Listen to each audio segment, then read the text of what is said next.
Let me ask you a question. How many of you were with us in Louisville last year? You know, it's almost hard to believe, but back then, the fate of individual freedom truly hung in the balance. We didn't know whether our God-given rights would even be recognized by the time this event came around. All we knew for sure is that we were ready to fight like hell for the soul of this country, and we had a partner in Donald Trump.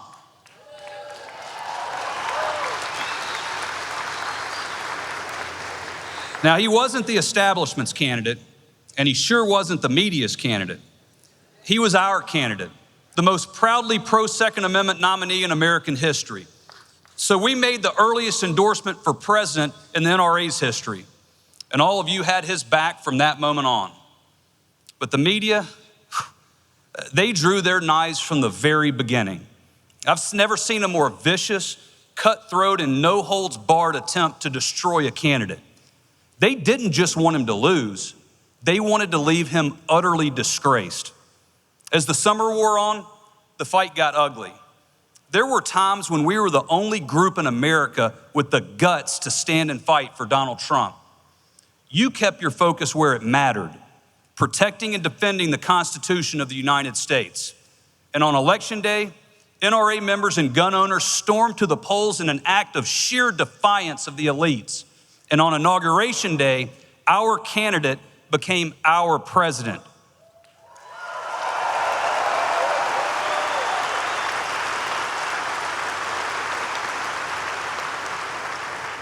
I spoke to the president shortly after the inauguration, and he wanted me to thank all of you. I mentioned how ridiculous it was that the media, they were even lying about the number of people who watched his inauguration. And I told him that the only number that mattered was the number of people who watched Hillary Clinton's inauguration, 0.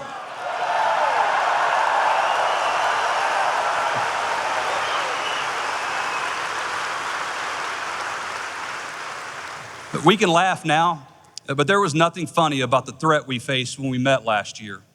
The Supreme Court was deadlocked 4-4, and the most basic right to defend yourself with a firearm in your own home was in jeopardy. Imagine the media fawning over President Hillary Clinton's newest Supreme Court justice, Barack Obama. She said he'd make a wonderful justice, and together they would have torn the Second Amendment to shreds in no time. Last year was a truly dangerous time for our country. After 8 years of leading from behind, ISIS was on the rise, the threat from terrorism had never been greater, and our enemies no longer even pretended to take us seriously. At home, illegal immigration was out of control. Sanctuary cities were allowing illegal criminal aliens unfettered access to destroying families and communities. A coldly calculated failure to enforce the law left the very concept of justice on the brink of collapse. Cities like Chicago became safe havens for killers, where nearly 4,000 people were murdered while Obama was president. And law enforcement everywhere, heroes who wake up every day willing to risk their lives for our safety, were left vulnerable by a deliberate and despicable lack of support from their so-called leaders. And the men and women who sacrificed the most for our freedom, our veterans, were treated with a carelessness and contempt that should forever stain the legacy of Barack Obama. The corruption, dishonesty, and elitism in Washington had truly reached a tipping point. Those were the stakes in last year's election. Not hyperbole, not fake news, the truth. But you know what else is true? The men and women of the National Rifle Association haven't backed down from a fight in 146 years, and we sure as hell weren't scared of Hillary Clinton.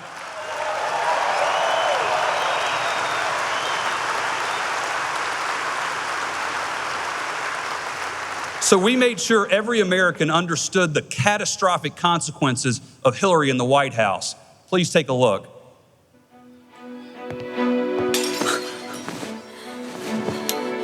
She'll call 911. Average response time, 11 minutes. Too late. She keeps a firearm in this safe for protection, but Hillary Clinton could take away her right to self-defense. And with Supreme Court justices, Hillary can. Don't let Hillary leave you protected with nothing but a phone. The NRA Political Victory Fund is responsible for the content of this advertising.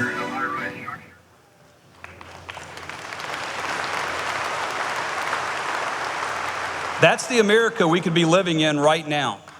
An America where even the most basic fundamental freedoms are destroyed. But you refuse to let that happen. And now, thanks to you, a true defender of constitutional principles, Justice Neil Gorsuch sits on the U.S. Supreme Court.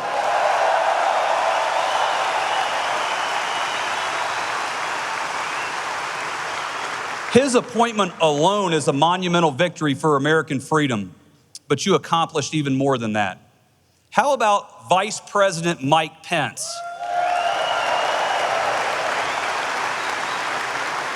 He's committed to faith, family, and the God-given principles that make this country great, and thanks to you, he's fighting for us every day. Thanks to you, Jeff Sessions runs the Justice Department.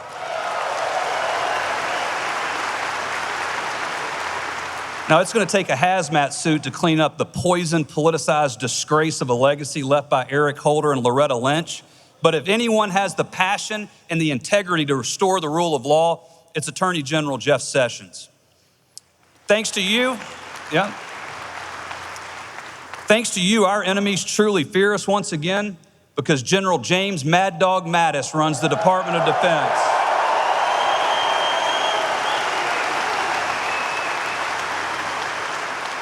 And the list goes on. Across the Trump administration, we have an all-star team of principled leaders. You should be proud because this organization made the difference and saved the soul of America. But the fight is far from over. All you have to do is turn on the TV to understand that we didn't win the media with this election. We still don't control Hollywood.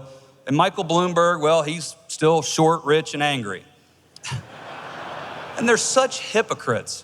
They love their armed security, but they just hate the idea of you being able to defend yourself with a firearm. And the truth is, in too many places today, you can't. Folks, it's a sorry state of affairs when 10 states can deny constitutional freedom to law-abiding American citizens. It's even worse when the media refuses to cover it.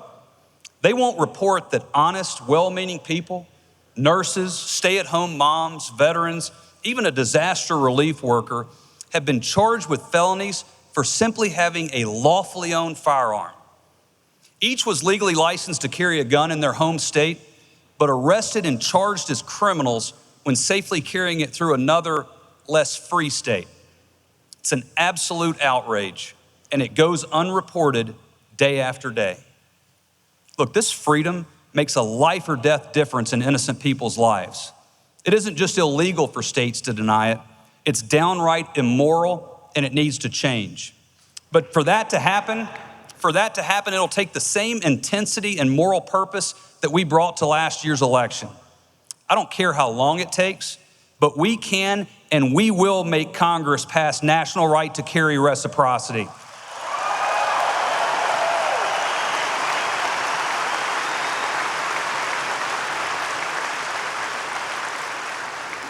We fight for self-defense because your life is worth fighting for. This is who we are. Please watch.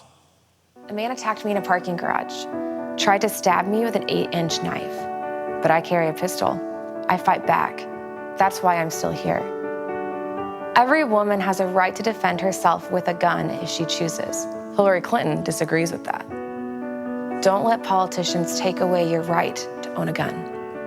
Donald Trump supports my right to own a gun. Defend your rights. Vote Donald Trump for president. The NRA Institute for Legislative Action is responsible for the content of this advertising.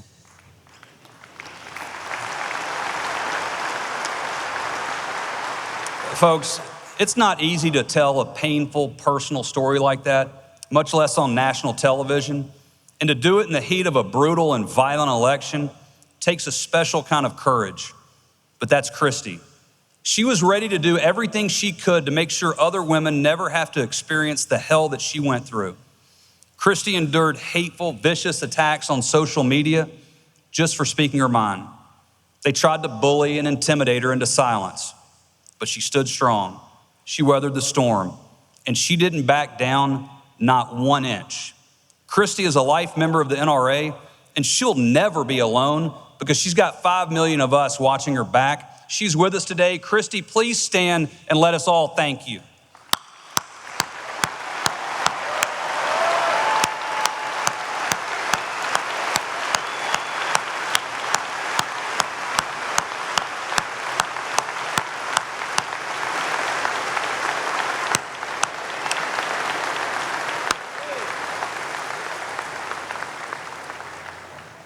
Friends, you and I and Christy, we're part of something special, something unique, not just in American history, but in world history. 6,000 years of human civilization say we aren't supposed to be able to make a difference. We aren't supposed to pick history's winners and losers. We're not even supposed to have a say, because we're nothing more than a gathering of the most common of common people. We're presidents of our dinner tables, kings and queens of the grocery list, and emperors of the bleacher seats. And yet last November, we accomplished what no one thought was possible.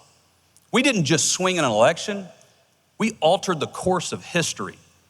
If you take every $1 million PR firm, every self-important media operation, all the experts and pollsters and professional know-it-alls, every pedigree and resume and fancy title from Washington, D.C. to San Francisco and beyond, if you take every last one of them and add them together, they don't have an ounce of your influence. That's why they fear you, and that's why they hate you.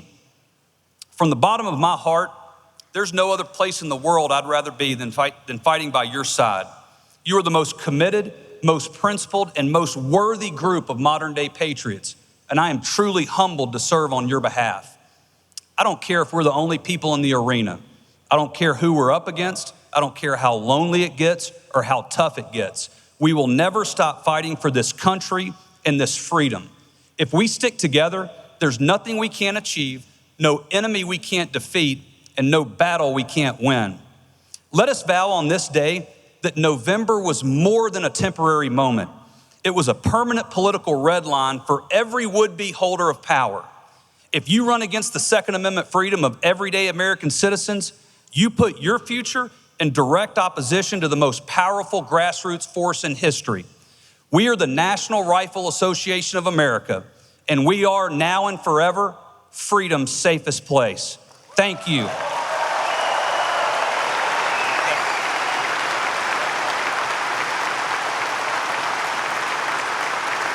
Thank you.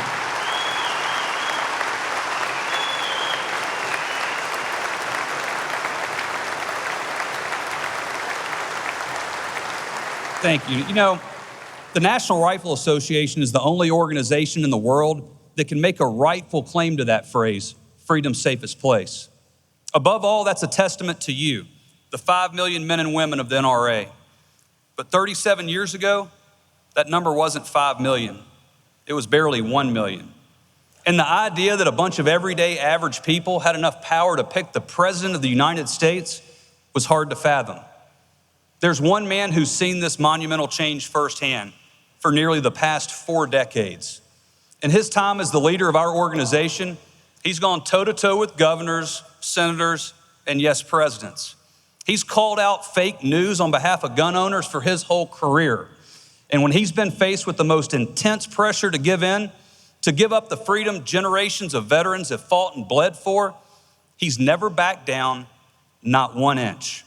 Under his leadership, this organization has grown into the most powerful grassroots force on earth, and this freedom has experienced a rebirth at a time when every other freedom was on decline. Ladies and gentlemen, please welcome the CEO and Executive Vice President of your National Rifle Association, Wayne LaPierre.